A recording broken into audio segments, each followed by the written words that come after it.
Hello guys and welcome here to the Jello Cup Series. This is race number 11 here today from the Dover International Raceway. Today we present to you the Drydene 400 here. I'm Brian James here in the booth, and starting from the pole today will be Ricky Johnson in that number 93. To his outside will be that number 78 of Jordan Anderson. Before we get going, let's take a look at your knockout qualifying results. Of course, we know Jordan Anderson is in. Joining him is Keith Stevens, Francis Hawes, Trevor Collins, Frodemar Otts, Chris Smith, and Austin Shaw. Those 7 do advance into the race today. And of course today, the big word of the day, if I had to pick one, is urgency, I guess. Because keep in mind, after this we go to Talladega. That'll be next Sunday. After Talladega we have a double points race at Charlotte. So there's definitely going to be some urgency for guys like Charles Sanford, who are just clinging on to the top 33 by a hair. You know, there's going to be urgency for guys who are... there are going to be urgencies for guys that are, again, on the outside looking in. There are guys at the top of the points who want to add more points because Talladega is just so wildly unpredictable, as is Charlotte being a double points race. It could be very unpredictable at those two events. So you're going to want to get the most out of it that you can here today. Anyway, who will come out on top? We have Nate Rattray, who just got his second win. So we've got 9 different winners in 10 races so far. Could we get our 10th different winner today? We're gonna find out in a moment. We'll roll the intro rather, and then we'll take you to your starting lineup here in just a moment. You are watching the Gaming Collaboration Network, home of the Jello Cup Series.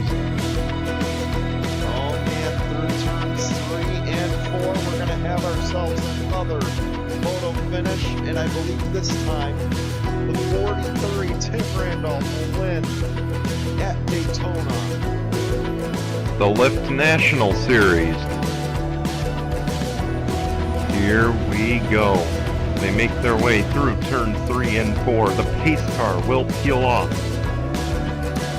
And for the first time ever, the Lift National Series is green here at Daytona. The Hitachi Truck Series.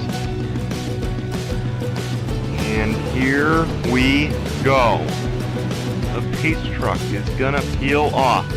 And for the first time ever in GCN history, we have a truck series, and we are underway under the lights here at Daytona in Tuesday night heat.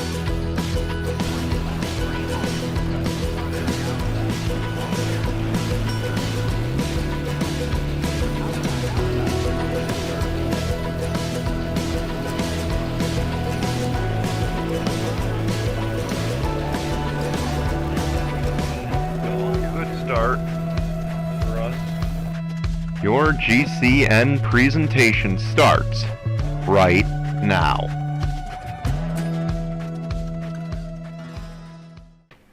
Here we go, the starting lineup will roll on the left-hand side of your screen. Good start for Charles Sanford as well. We didn't mention him in third. Dylan Young, he's the winner at Michigan. He's going to look for his second win of the year. How about Joshua Siculi starting in 5th, by the way? Keep in mind, he's one of the guys battling up front in the points. Of course, you look on back. Unfortunately, Sky Commons, new sponsor, no real luck in qualifying for him.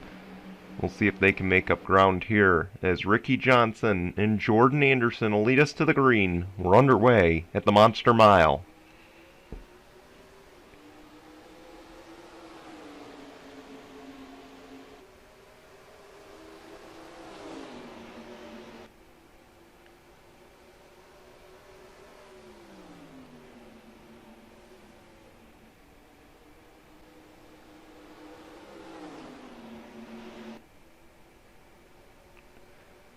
And here we go, Ricky Johnson will lead the opening lap. And there goes Charles Sanford for second. Again, the truck race and the lift race were a tale of two stories. If you missed it, of course, the lift race had a lot of passing, a lot of aggressive driving. The truck race had no real passing, and it was just hard to race around guys that were... It was just hard to race guys around you once we got on the long run stints. Could we see a bit of the same today here? That'll be the real question. You see a lot of these guys really pushing up the track early.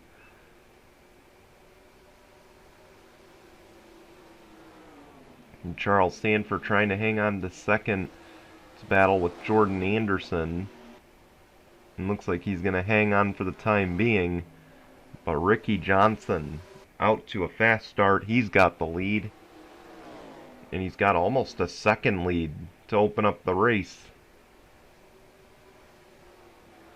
He gains a 10th that time on the 03. And keep in mind, again, for Charles Sanford, he is borderline holding that top 30. He is the guy on the bubble right now, holding that top 33 final position. So he wants a good race to really get some points and get ahead of that 33rd place mark. But right now he's under pressure from Jordan Anderson, and it looks like he's going to lose the position to the outside pole sitter.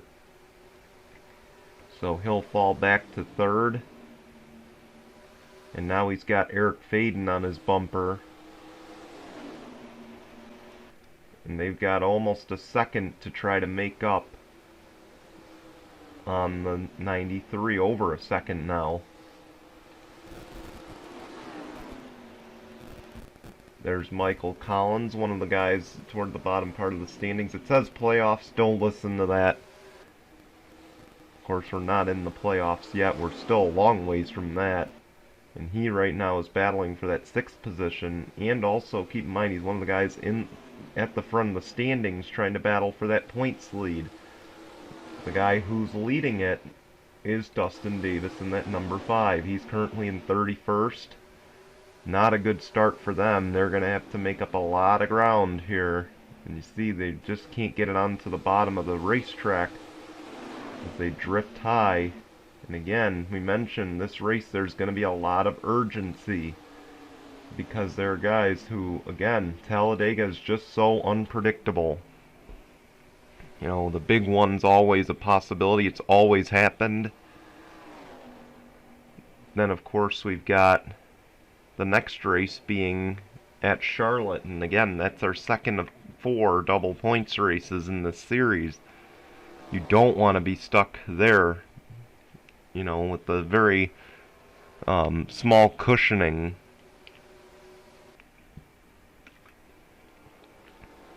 Especially when you got guys outside of the top 33 who are going to be entering Charlotte looking to get all the points they can possibly get. You're going to have guys that are in the top 30 vouching hard because they know if they win that race, they're solidified in the playoffs, just about. So those are two key things to keep in mind as we enter the next 2 events here.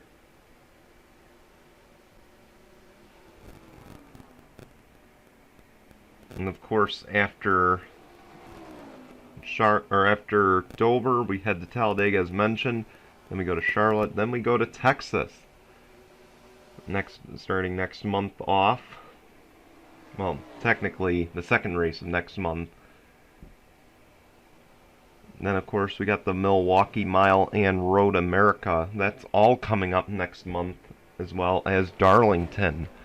Of course, we're still a few weeks away from the November schedule being released. So, be sure to keep an eye out for that. And you see Ricky Johnson just really maintaining this gap back to second. And Charles Sanford's been under pressure for a few laps here, but he's really been able to hold his own here on the long run. And he's a guy, I think he might be the only guy looking forward to Talladega next race. Because again, he's, so keep in mind Charles Sanford has won at Talladega. He's won at Daytona. This for him is a chance to win another race. But of course, he's been all season trying to prove that he can win on tracks that are not super speedways like Daytona and Talladega. He's going to want to prove that here today. We'll see if that happens. They've really got to chase down Ricky Johnson, though. Back there, you see Nate Rattray. He was battling for that 5th spot. Up ahead, it's Alexander Rowe. The defending champ hasn't had the start. I don't believe he's had the start he's been looking for to this point. And I'm sure this was an unscheduled stop, which is a tough break for Alexander Rowe.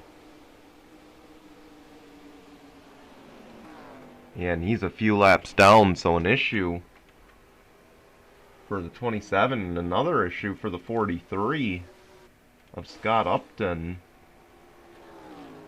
Not the day these guys wanted to have.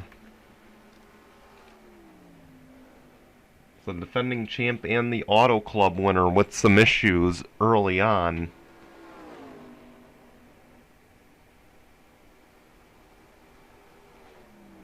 And just a tough break for those two guys. As you see Ricky Johnson making his way to the pit lane. That'll give the 78 the race lead. And you see there Charles Sanford lost a few positions. Not good for him, but Jordan Anderson will get a lap lead. That's good for the 78 team, who has struggled so far through the start of the year. Now they will pit. Oh, Eric Vaden's going to make a late dive to the pit lane. Looks like an issue as well. Someone probably slid trying to get to the pit lane. You see all the dirt and, or I'm sorry, you see all the smoke that was in the air right there.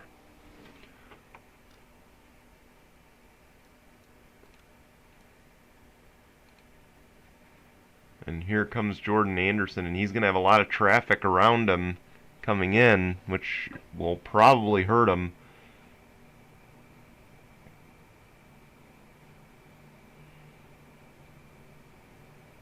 You see the right side's going on, now the left side's.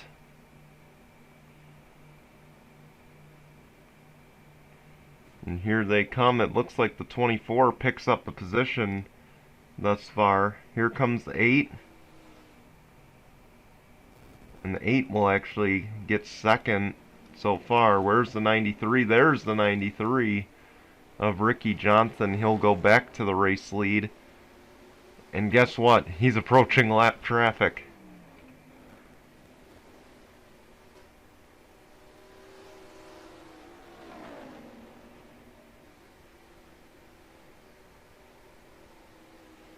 Well, he not only got the race lead, he really extended that lead too. Over 2 seconds he gained on the pit lane.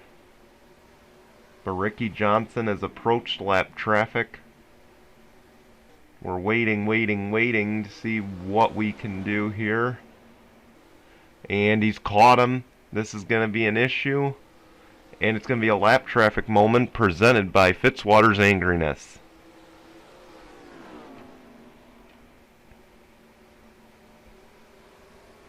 A record stint for that.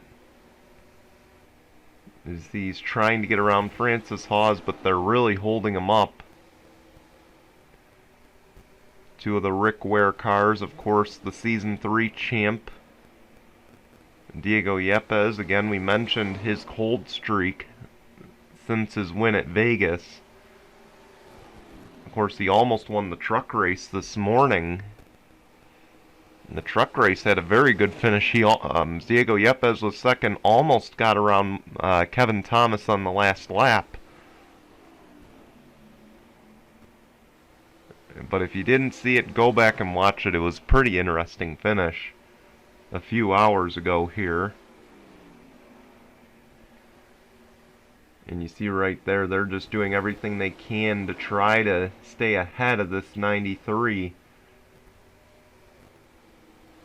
Because there's no free pass in this series. So if you go a lap down, you're in trouble. See Ricky Johnson really maintaining that gap. Maybe that's all he's trying to do here.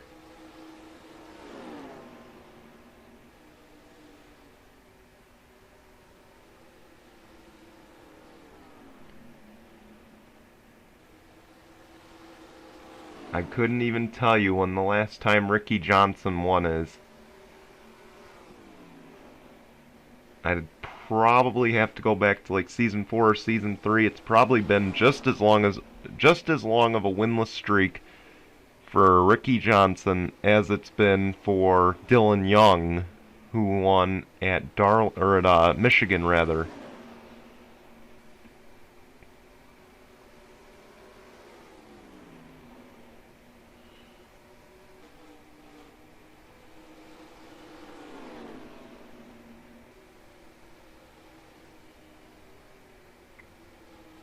And I think Ricky Johnson is aware of this. He wants a shot at the championship. He's had a few dismal years here in the Jello Cup. And I'm sure he'd love to get that turned around.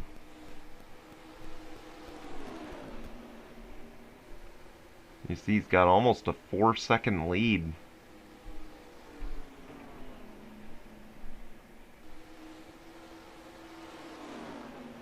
And that car is just really quick.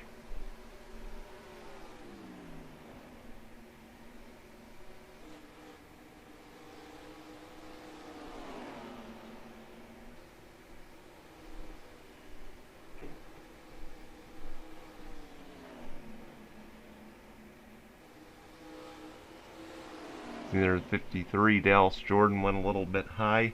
Now they've caught the 27 again. That's Alexander Rowe.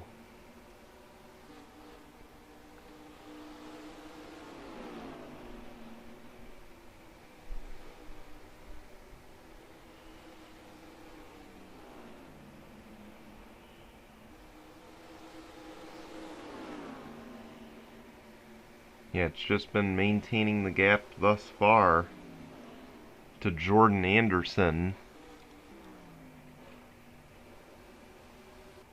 Jordan Anderson just trying to close as much as he can. Again, if he can win this... So here's the thing, if Jordan Anderson wins this race, it won't necessarily put him in the playoffs, but it'll put him closer, if not into the top 33 after this race. I'd assume closer to, because I think he's well out of it.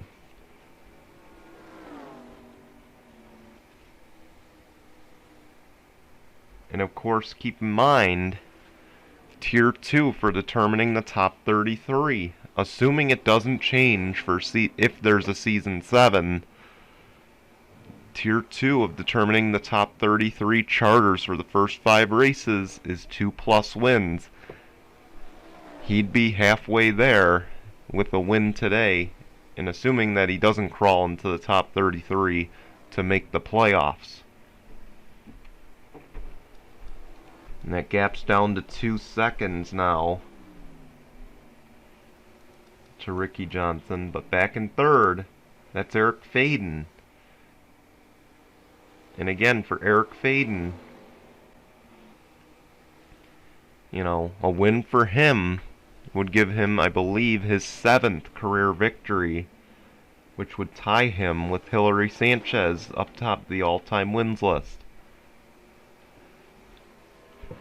So that's at stake for the 8. The 17, Mohammed Zain Abdullah, could go for, I believe, his 3rd career win. He's won at Pigs Creek. Or it might even be his 2nd win of his career, but it would put him with a win and closer to the playoffs. Charles Sanford would give him his 3rd career win and a win on a track that is not a super speedway.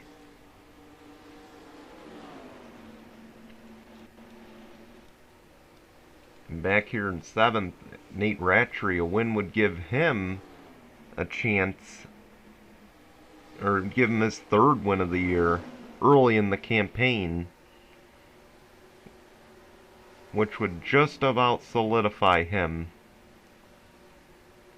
into the playoffs. You see the 24 though pitting.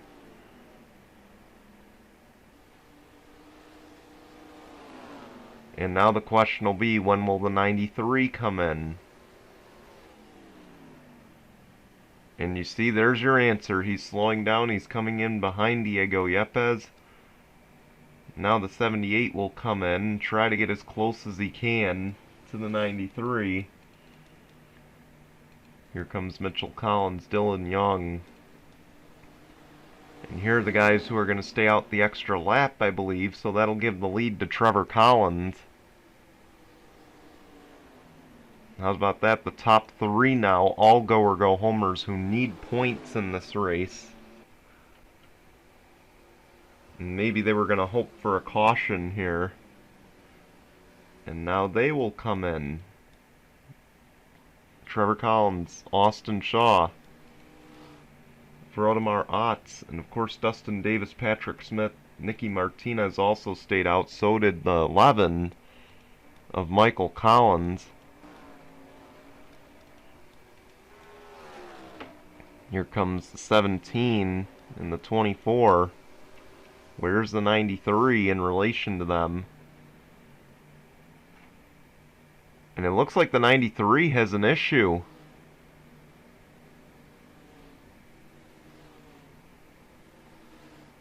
Oh boy. Something is wrong with the 93.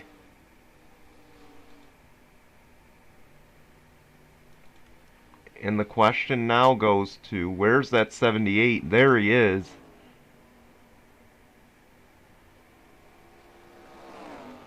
And Jordan Anderson has a chance at an upset now, assuming that nothing happens to him.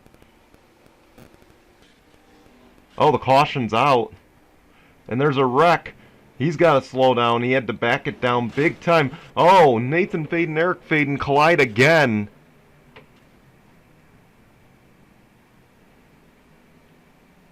I believe that's the second straight race those two have collided with each other. And you can imagine there's going to be a lot of hurt feelings between those two after this. Very, very tough break. We made it this far, and the caution comes out. A few of the leaders were just involved in this too. Oh, and you see they all have to back it down. They're trying to come to the pit lane. And this is just becoming a mess. Oh my goodness.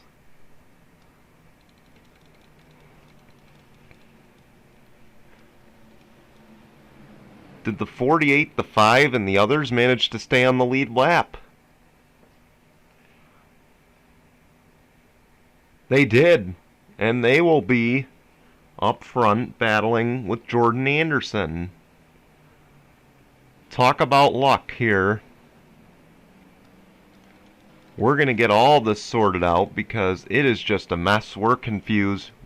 Just as confused as you. Let's go see what happened. And much like in the lift race yesterday, I think the 7 was trying to commit to the pit lane. The 3 was already down there. And just look at this. They all go up the track into the wall. Dylan Young goes right into the 1. And there's the 14, Carter Joey. He gets spun by Dylan Ibrahimian as those two try to avoid it. There's Jesse James straight into the 1.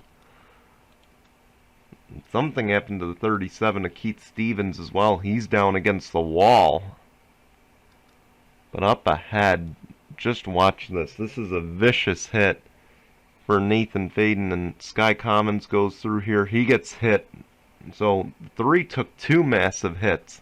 One from the 51 of Francis Hawes, the other from the 10 of Sky Commons. And then, of course, we got to watch this. It gets worse. As you see, the 3 somehow still able to roll. Give them credit. They built a tough car. Zach Fitzwater got involved, too. How did he get involved?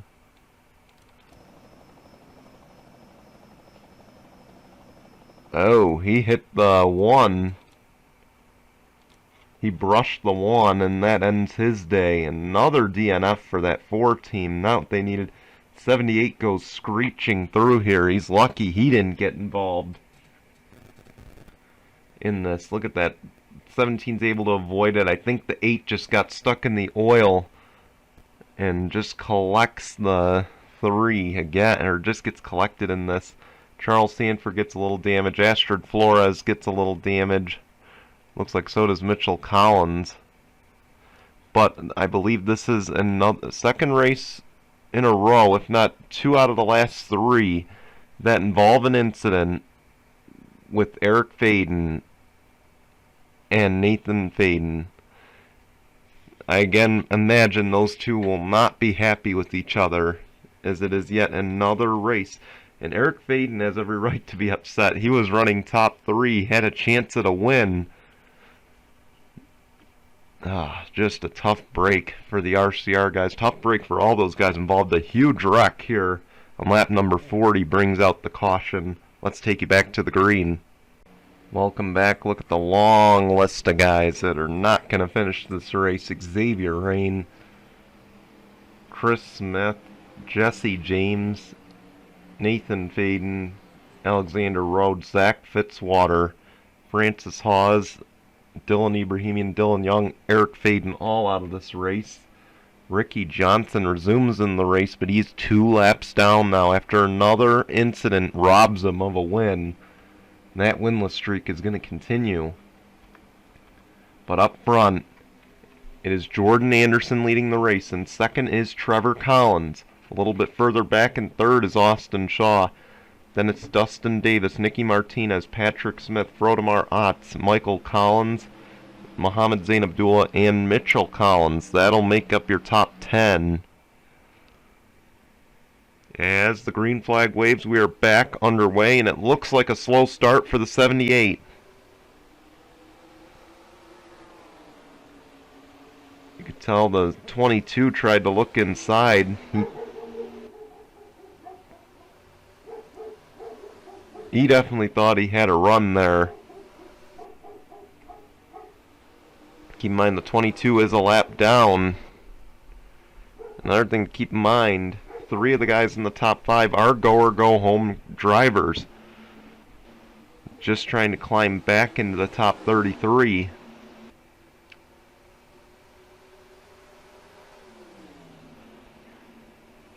And you see there the 34 gets shuffled high. This is going to give Jordan Anderson a huge lead.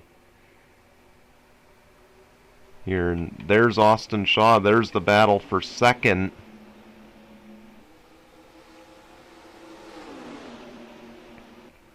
And leads about 8/10 now. If these guys can just get through the lap traffic, they might have a shot. Here goes Austin Shaw. Oh, the 37 and 34 almost pinched each other.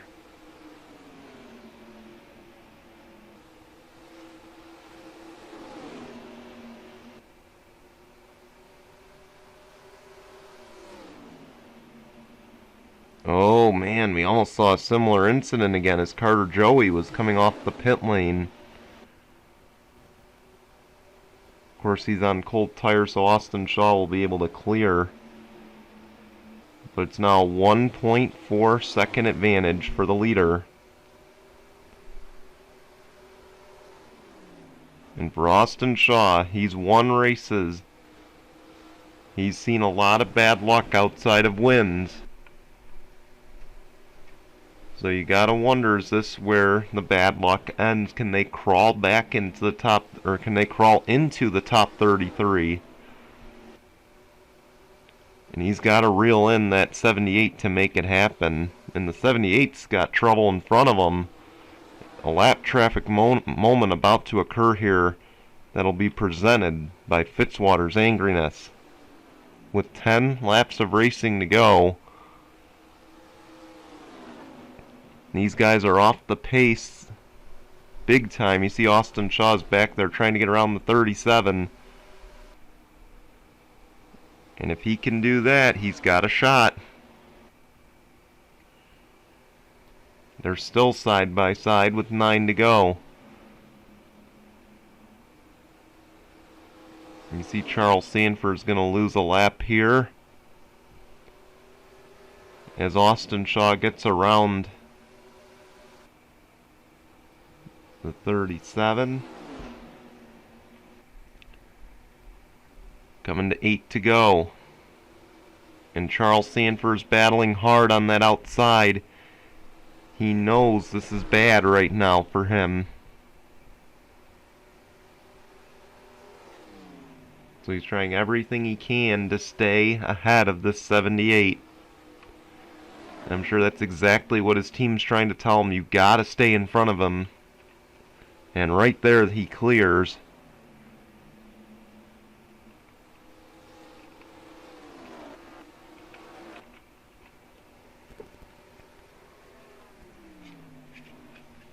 It may be very early in the season, but we mentioned this earlier for the go or go homers. Again, if we have a season 7 and assuming we keep the same rules package, if the 78 can win 2 races, they could be locked in for next season, assuming that the 78 team returns, and of course again assuming we have a season 7. But it's still early. The 78 can still crawl into the top 33 and have an impact on the playoff picture. You can't rule that out.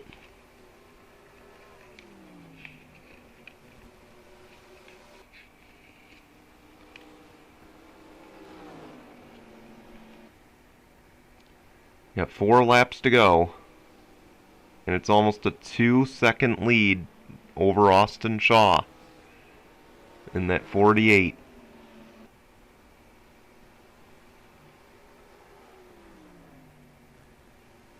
Oh, the 78's going to pit. He doesn't have enough fuel to get to the finish. Austin Shaw will go to the race lead. 3 to go. Does the 80 or does the 48 have enough?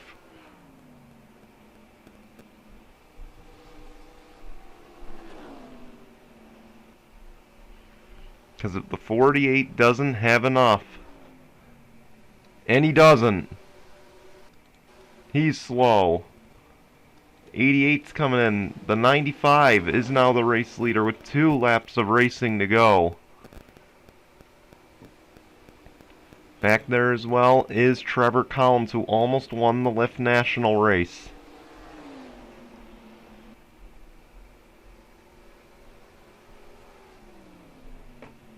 And here they come.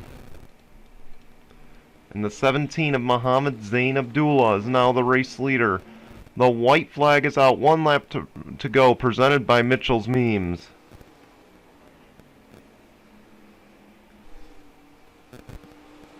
What a turn of events here in the final laps. Mohammed Zain Abdullah, of course, he ran very well over at Vegas. He's had a quiet start to the year, and out of turn 4, Mohammed Zain Abdullah will win at Dover.